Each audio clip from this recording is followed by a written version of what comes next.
We're going to talk about the 13 English colonies. But first, we need to understand what a colony is.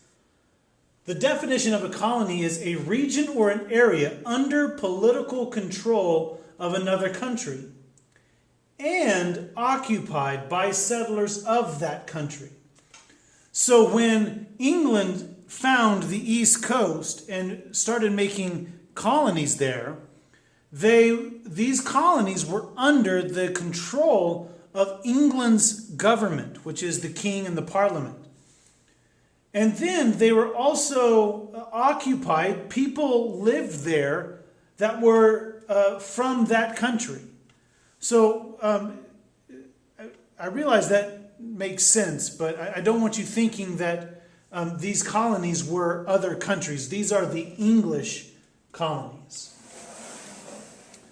And the first colony that we've talked about is Jamestown.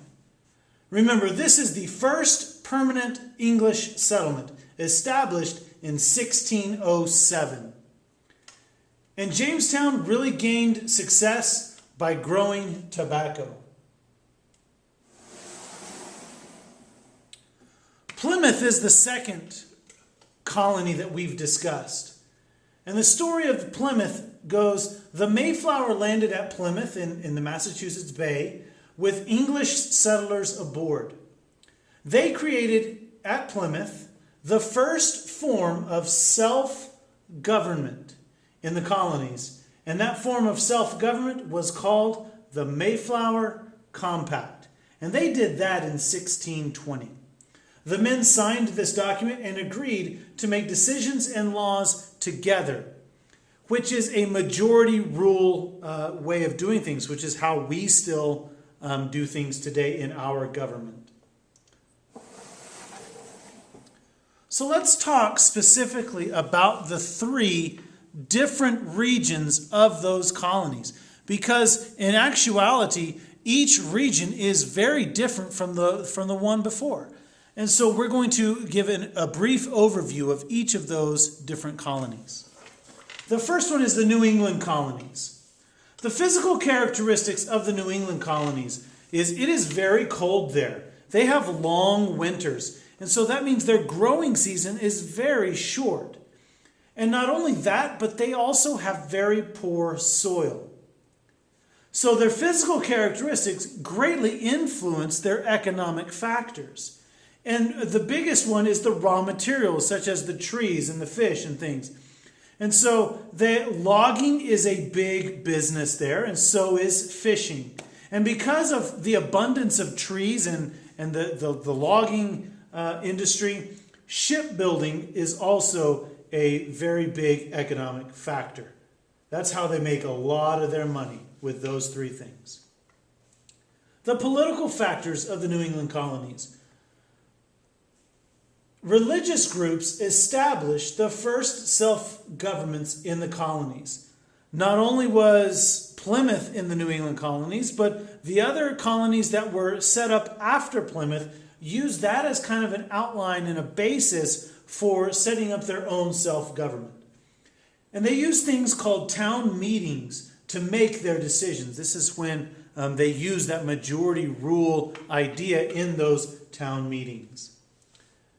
The religious factors of the New England colony are quite interesting because life here centered around religion.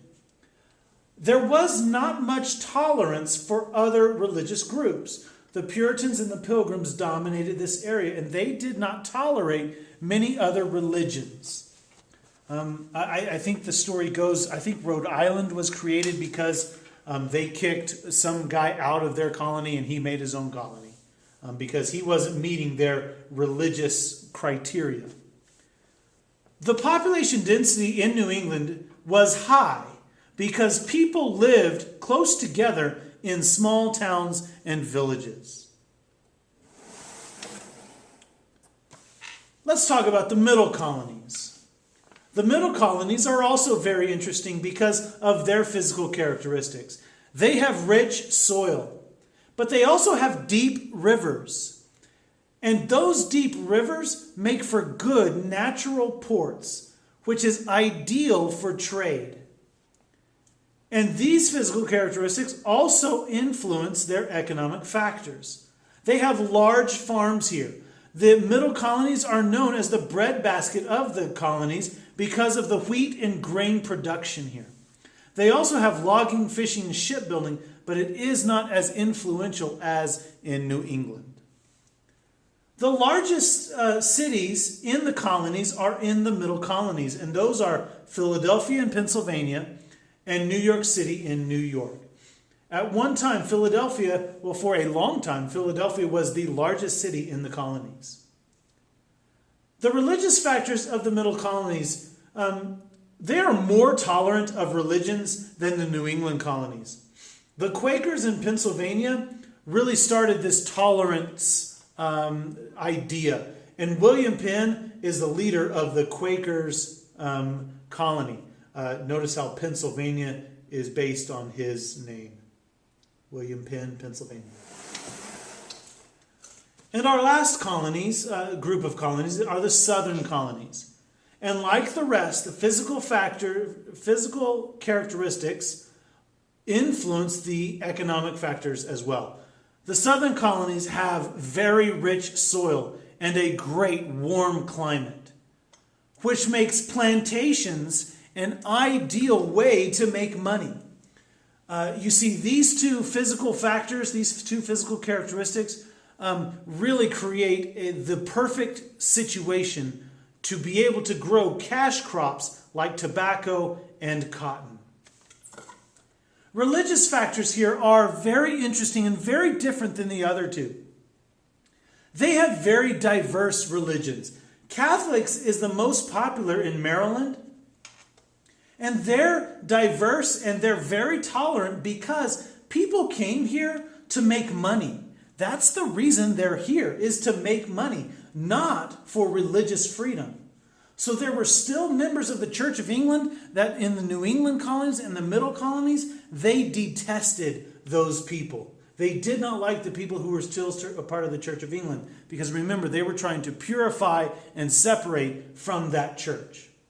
And in the southern colonies, the population density is low because people were spread out on large plantations.